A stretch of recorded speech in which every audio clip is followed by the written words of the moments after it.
Genesis is a weird book, like really weird. It's got cosmic darkness, it's got divine speech creating reality, there's talking serpents and mysterious creatures that only get a passing mention before the text just moves on like nothing happened. And yet, despite how bizarre it is, we tend to read Genesis like it's a children's book, a straightforward account of creation that we can just sum up in a sentence. God made everything, it was good, then Adam and Eve ruined it. Simple, right? Well, not really. The opening chapter of Genesis isn't just a casual how the world was made recap. It's an intentional theological blueprint, a structured narrative designed to show how God took chaos and formed order. And he did it in a very specific way. Step 1, he separated the expanses. And then step 2, he filled them with inhabitants. This isn't just about land, sea, and sky. The 3 expanses aren't just physical spaces. They are realms, domains designed to be ruled by different kinds of beings, both natural and supernatural. And if we really want to understand the biblical worldview, we need to take these expanses seriously, not just as places where birds fly or fish swim, but as structured regions of reality where different creatures, including divine ones, are given authority. So what are these expansions and who are these divine beings that fill them? That and more on today's episode. I'm Kev Laymon, a pastor and a Christian therapist, and I want to show you that the Bible is more than mere history. It's a sweeping, supernatural saga of divine war, ancient beings, and a veiled kingdom unfolding before our very eyes. Let's pierce the veil. So, Genesis 1, it follows a very deliberate pattern. Days 1 through 3, God creates the realms. Days 4 through 6, God fills the realms with their proper rulers. And those realms, there are 3 of them. The heavens, which is the upper expanse, the waters below, which is the sea, and then we have the land, the earth, where humans dwell. This is ancient cosmology 101. The Hebrews and pretty much every ancient civilization understood reality as structured layers. Heaven above, earth below, and the deep beneath that. It is a cosmic hierarchy. God isn't just organizing things, he's organizing power. He's placing rulers over each expanse, and those rulers are not all human. So God creates these 3 expanses, and then what does he do next? He fills the 3 expanses, and this is where the supernatural comes in. And so to kick things off, let's start by talking about the first expanse, the heavens. Genesis 1, 14 through 18 tells us that on day 4, God placed the sun, the moon, and the stars in the sky to govern time. They separated day from night. It was the making of the seasons, and they were acting as signs, which is interesting because stars, as in fiery balls of gas, don't really do much governing, do they? Like the sun isn't actually making decisions. The moon isn't calling the shots. So why does the Bible keep talking about them like they're rulers? Well, in the ancient world, stars were not just balls of burning gas. They were spiritual beings. We see this all over the Bible. Deuteronomy 4:19 warns Israel not to worship the host of heaven. Judges 5:20 describes the stars that are fighting in battle, and Isaiah 14 connects the downfall of a rebellious divine being, one often associated with Satan, to the morning star. And then finally in Revelation 12:4, a third of the stars are swept from the sky in a cosmic rebellion.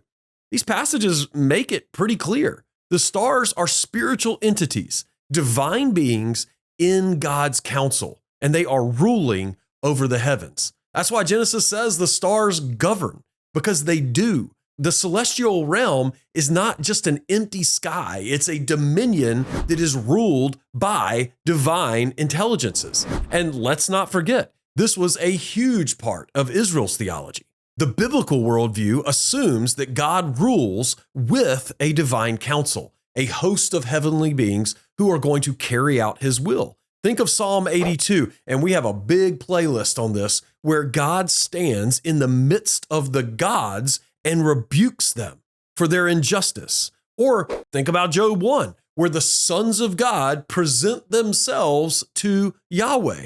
So when God fills the first expanse, the heavens, he isn't just throwing up some lights. He's establishing the cosmic government, a divine administration to rule over the unseen realm. But not all of these rulers, so to speak, stayed loyal.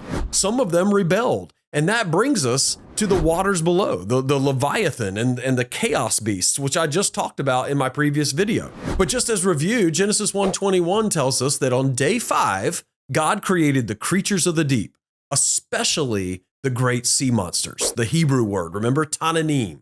And this word, it doesn't just mean big fish. It's used all over the Bible to describe chaos creatures, serpentine, dragon-like entities associated with rebellion and destruction. But let's be real, the ocean is terrifying. Ancient cultures saw it as the place of uncreation, a chaotic primordial force that was never fully tamed, and within it, they believed, were monsters, symbols of cosmic disorder. And the Bible agrees. Psalm 74:14 describes God crushing Leviathan and dividing the sea. Job 41 gives an entire chapter describing Leviathan as an untamable dragon. Isaiah 27:1 loops all of them into one passage and prophesies that God will one day destroy Leviathan, the twisting serpent. And then Revelation 13 describes a beast rising from the sea, mirroring the chaos monsters of old. So what's going on here? The sea, in biblical thought, is the domain of an anti-order. God allows it to exist within boundaries, but he never lets it rule. Instead, he asserts his authority over it, binding Leviathan, setting limits to the deep, and eventually promising to eliminate the sea altogether in the new creation, which we see in Revelation 21:1. But that doesn't mean that the sea creatures are just metaphors. No, they represent real supernatural forces. It's why Babylon, Nineveh, and Egypt are all compared to great sea monsters. These are powers of chaos, both human and spiritual, who war against God's order. God created the waters, and he filled them, yes, but some of what he filled them with is not friendly. And finally, we get to the third expanse, the land. On day 6, God creates animals and, most importantly, humanity. But humans are not just another species. They are imagers of God, placed on the earth to rule on his behalf. This is a major shift in the story. The heavens have divine rulers. The seas have chaotic forces that must be subdued. But the land, that's supposed to belong to us. Humans are meant to be kings and priests over creation, God's representatives on earth. But here's the problem. The moment we show up, something else does too. Genesis 3 introduces the Nahash, the serpent. And while we often picture a regular snake, the word Nahash actually has deeper meanings. It can imply serpent, but just as I pointed out in the previous episode, it can also mean shining one, a supernatural being. And that association comes from it being very similar to the word bronze. But this figure isn't just some garden variety reptile. He's a spiritual rebel. He speaks, he tempts, and he wants to control. And when humanity listens to him, we lose our authority. The result? Well, the land is cursed. Humans are driven out. And guess what? The earth, which was meant to be our dominion, becomes a battleground filled not just with animals, but with spiritual forces that are vying with us and with God for control. So let's recap. God created 3 expanses: the heavens, ruled by divine beings, the waters, filled with chaos creatures, and then the land, which is meant for humanity, but contested by spiritual rebels. And the entire biblical story, it's about how those realms became corrupted and how God is restoring them. The battle we see in Scripture isn't just about people. It's about realms of authority, heaven, sea, and land, all at war. And at the center of it, humanity, caught between forces that are much, much bigger than ourselves. Do you feel this struggle in your everyday life? What does it look like? If you already knew all of this that I just said, when did this light come on for you and what was that like? Let me know in the comments below.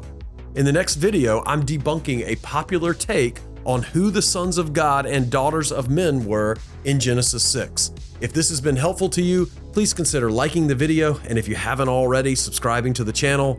Thank you so much for watching, and God bless.